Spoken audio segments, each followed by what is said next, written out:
अस्सलाम वालेकुम नाजरीन। ड्रामा सीरियल शेर की नेक्स्ट एपिसोड में आप देखेंगे शेर जमान जो कि अपनी वालदा अपनी फैमिली को ले आया रिश्ते के लिए।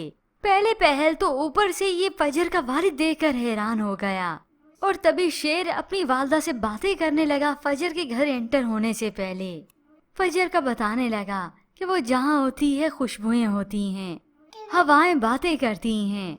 तो वो अपने बेटे की ये मोहब्बत देखकर बहुत खुश हुई। अब जैसे ही अंदर गए फजर के वालिद और खास तौर पर इस फुप्पो की तो आंखें फटी की फटी रह जाती हैं। ये शेर तो आकर दादा से दुआ लेता है, सर झुकाता है कि मेरे सर पर वो हाथ रखें, मगर इन दुश्मनों की अकड़ भी कहाँ जाती है। और अब जब सब मिल बैठे तो ये रिश्ते की बात करते हैं। उधर फजर तो बहुत डर गई, अपने कमरे में जाकर नीचे फर्श पर कोने में बैठ गई कि मालूम नहीं अब मेरे साथ क्या होगा, वालिद क्या करेंगे। फजर के वालिद तो इन्हें चलता करते हैं यहाँ से। जब बात सुन ली, खून तो सभी का खोल रहा है, मगर ये फुप्पी जो सारे फसाद की जड़ है वो तो कमरे में आने के बाद बात करती है, भाई को और उकसाती है। और जश्न मनाओ, आप अपनी बेटी के हाथों फिर से लुट गए हो। ये कोई माफी मांगने नहीं आए बल्कि बेटे की माशूकी को रिश्ते में बदलने आए हैं। बस ये सुनना था कि खून और खोल उठा। उसी वक्त चिल्लाते हैं, फजर की आवाज देते हैं।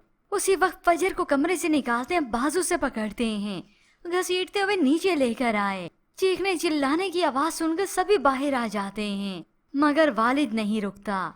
उसी वक्त बेटी का हाथ पकड़ता है और जाकर शेर जमान की गाड़ी में फेंक देता है और दरवाजा बंद कर देता है और कह देता है कि अब मेरी बेटी मेरे लिए मर गई। और सबको घर में बता भी दिया कि अब फजर सबके लिए मर गई है और ऐसी मरी है कि उसकी कब्र पर भी अब कोई नहीं जाएगा।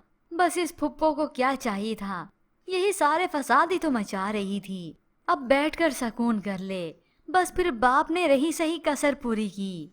उसी वक्त मौलवी को बुलवाता है, फातिहा घर में करवाता है और सबको बता दिया कि ये फजर मर गई। यूं एक तरीके से अब फजर के लिए अच्छा ही हुआ। उसे हमेशा हमेशा के लिए शेर जमान मिल गया, उसकी सच्ची मोहब्बत मिल गई, क्योंकि दोनों ही एक दूसरे को डिजर्व करते थे। यूं खुशी खुशी शेर जमान उसे शादी करेगा और फजर को ना सिर्फ उस घर में मकाम दिलवाएगा बल्कि उसकी इज्जत भी करवाएगा।